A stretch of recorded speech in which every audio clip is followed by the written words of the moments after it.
Okay, so imagine this scenario with me. It's a Thursday night.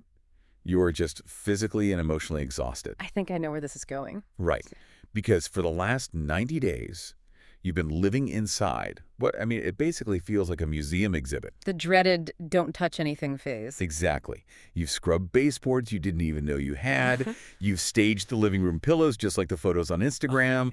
Karate chop down the middle, perfectly fluffed. Oh, yeah. You packed the dog, the 3 kids, into the minivan, and you drove around the block for an hour. Every single time. A showing was scheduled. You listened to the feedback, or, well, more accurately, the lack of it. Yeah. You waited by the phone, and then Yeah. the clock just runs out, The listing expires. and it's just silence. It is this massive, confusing anticlimax. You did everything right, or at least everything the checklist said to do, and the result is nothing. Yeah. And I think for a lot of people, that moment, it isn't just frustrating. It feels genuinely personal. Oh, it absolutely feels personal because it's not a stock portfolio. It's your home. It's where your life happens. So when the market responds with silence, it's really hard not to internalize that as a rejection of your taste or your effort or your home's actual value. Right. But the research we're digging into today suggests that this silence is actually giving you a very loud, very specific answer if you know how to decode it. Okay. And we have a really interesting stack of sources for this deep dive. We aren't just talking about real estate in a vacuum.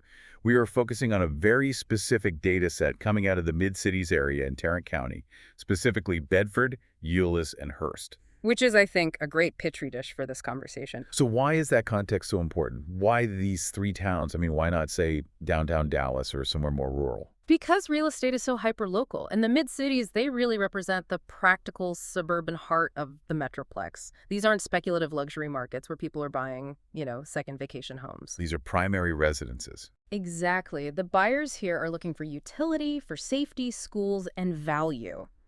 So when we see a pattern of expired listings here, homes that list, sit, and expire without selling, it tells us something really fundamental about the disconnect between sellers and the modern buyer in what you could call a normal American market. And that's our mission today. We're going to decode that silence.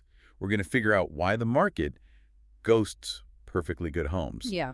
And, spoiler alert, the source makes a very bold claim right up front that, honestly, I kind of pushed back on when I first read it. I can guess which one.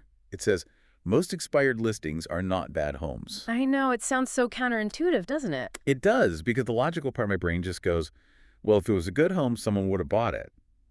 Isn't the market supposed to be efficient? If it didn't sell, doesn't that mean it's a lemon? Not necessarily. And that is the crucial starting point here. If you take nothing else away from this deep dive, take this. An expired listing does not equal a bad asset. It usually means you have a home that made perfect sense to you, the seller, based on your history with it. But it didn't quite make sense to the specific pool of buyers shopping right now in this current financial climate. So it's a puzzle piece that doesn't fit the current board. That's it, exactly. The home is fine, the fit is wrong. And bridging that gap, moving from your view to their view, that's where the solution is. Okay, let's unpack this idea of the silent feedback loop. Because I think most of us, when we're selling something, we expect a negotiation. If I'm selling a used car on Facebook Marketplace and you think my price is $2,000 too high, you message me. You say, hey, I'm interested, but would you take less? You expect engagement, a haggle, some back and forth. Right. But the source says the real estate market, especially in this more cautious era we're in, it just doesn't work like that anymore. Why don't buyers just make lowball offers? This is the part nobody explains well to sellers until it's way too late. The market doesn't give feedback like a human being does. There's a high social friction to giving negative feedback. Buyers don't call you up to argue. They don't call to say, hey, your kitchen is lovely, but at this price, I'd really expect quartz countertops instead of laminate, so I'm going to pass. Don't call. Exactly. Buyers rarely, if ever, negotiate with listings they don't believe in. They simply compare, eliminate, and move on. That phrase from the article really stuck with me. Compare, eliminate, move on. It sounds so cold. It's brutal, but it's efficient. Think about how we shop for everything else now. If you're on Amazon looking for a blender, do you email the seller of the more expensive blender to ask why it costs more than the one next to it? No, of course not. I just click the cheaper one that has 5 stars. Precisely. You don't engage, you just scroll past. And real estate has become surprisingly similar. For the seller, the silence feels like rejection. But here's the nuance the source highlights. It's not a loud no. It's a pause. A pause. What does that mean in this context? It means the connection just failed to happen. When a home is priced for a market that the seller hopes exists, maybe a market that's stretching upward in price like we saw back in 2021, Right. but the actual buyers are shopping sideways, looking for value and safety, the friction is just too high, the market doesn't scream, it just pauses. And that pause, that's what an expired listing is. Okay, hold on. You mentioned shopping sideways. I want to clarify that because I think that's a really key concept here. Sure. Shopping sideways just means that buyers aren't looking to stretch their budget to the absolute maximum anymore. In a booming market, buyers shop up. They'll say, okay, I can afford $400,000, but maybe I'll look at $420 just to see. Okay. But currently, specifically in areas like Bedford or Hurst, they are shopping sideways. They are looking across comparable options to see which one gives them the most bang for the buck at a price point that feels comfortable. They're very risk-averse right now. Which brings us to the psychology of the two parties involved here. Because the sources, they paint a picture of a massive disconnect between the seller's brain and the buyer's brain. It's a classic case of the internal view versus the external view. Let's start with the seller. From your internal view, everything you're asking for usually feels reasonable. You know what you paid for the house. You know you spent $15,000 on that new HVAC system last summer. And you remember how hard you scrubbed the grout. And you have the memories. You know the living room had great light on Christmas morning. You know the neighbors are nice. Right. That's the endowment effect. We value things more just because we own them. So the price you set makes sense to you because it's grounded in your history and your effort. You're thinking, I put in all this work, so the value must be there. But the buyer. The buyer has none of that context. They don't know you. They don't care how much the HVAC cost you. They just expect the air conditioning to work. It's a baseline requirement, not some bonus feature. So they are asking a fundamentally different question. This was the light bulb moment for me, reading through the notes. The seller is sitting there asking, is this a good home? And usually, the answer is yes, it is a good home. But the buyer isn't asking that at all. No. The buyer is asking, is this the best option for my money compared to the 3 other houses I just saw this afternoon? Wow. That is a huge shift. Is this a good home versus is this the best option right now? It changes the entire playing field. Because a home can be a good home, structurally sound, clean, well-loved, and still fail that second question.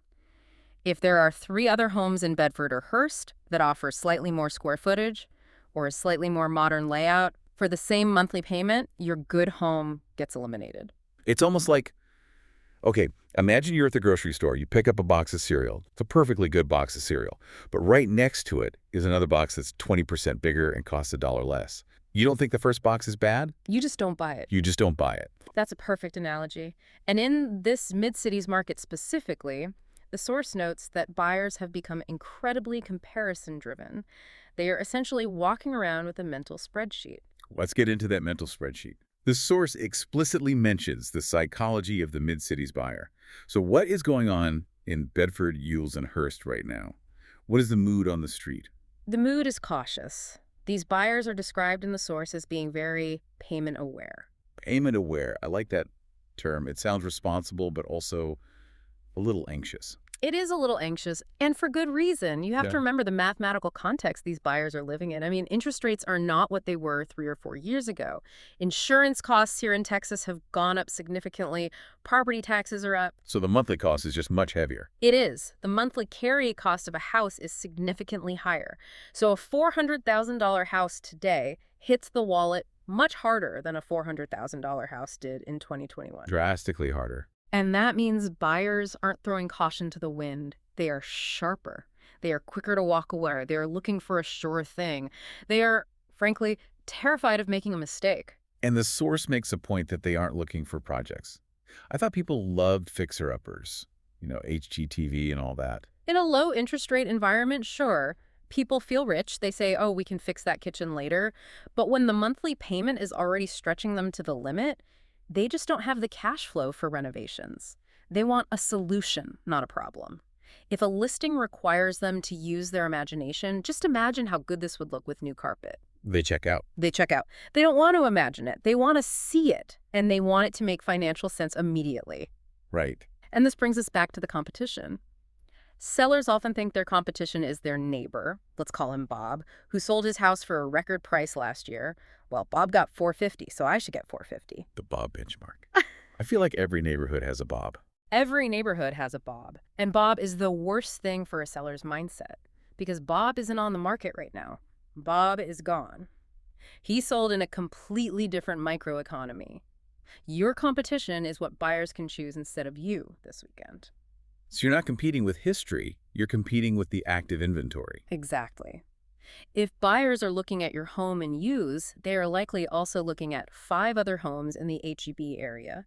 And if 3 of those feel like a safer financial bet, you lose.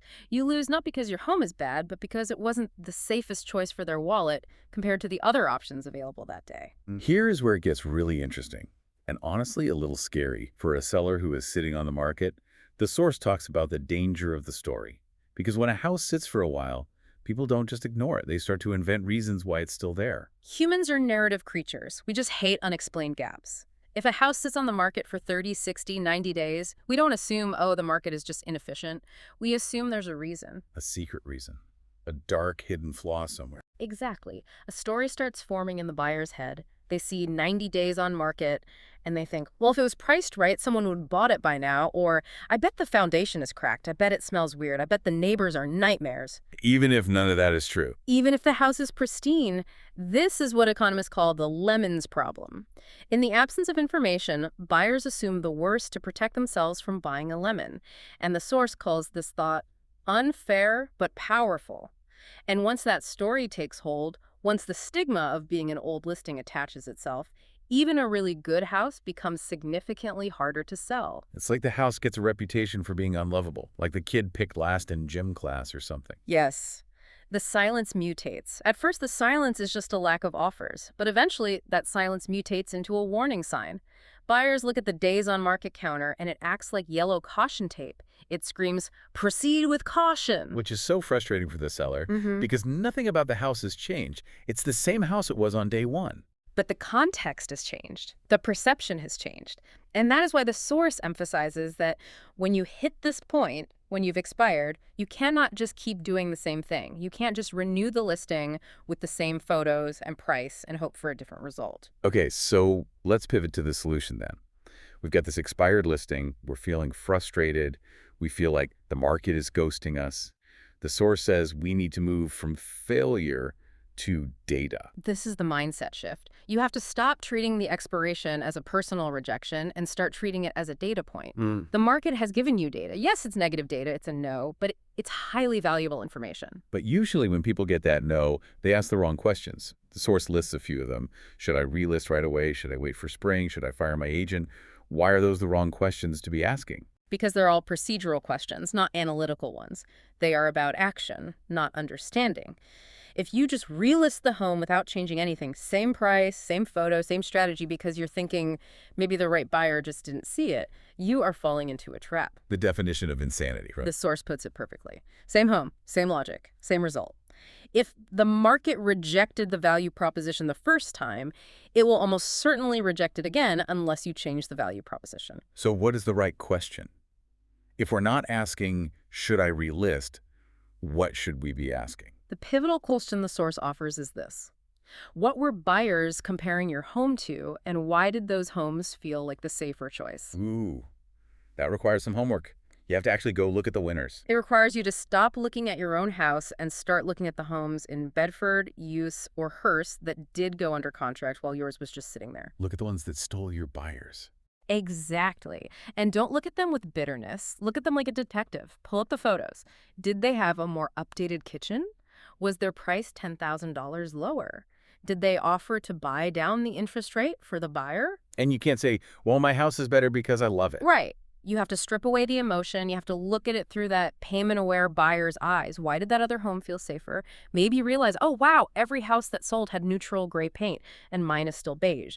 Or every house that sold was priced under $400,000 and we were at $410,000. And that gives you a lever to pull. Yeah. Because once you know why you lost the comparison, you can actually fix it. It creates momentum. You move from being a confused victim of the market to an informed participant. You can change the condition, paint the walls, replace the carpet, or you can adjust the price to meaningful brackets. Or you can change the marketing story to highlight something you missed.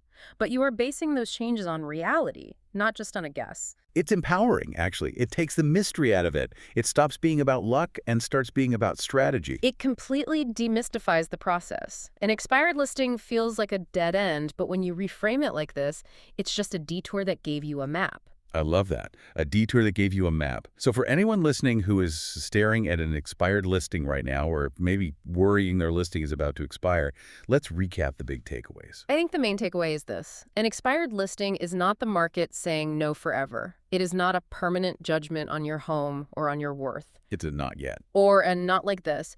It's the market asking you a question. And that question is, what would need to change for this to become the obvious yes? And that ties right back to the silence. The silence isn't empty. It's full of information if you're willing to look at those comparisons. Exactly. Stop looking for blame. Stop blaming the agent. Stop blaming the season. Stop telling yourself buyers are just dumb. Start looking at the specific comparisons buyers made that week.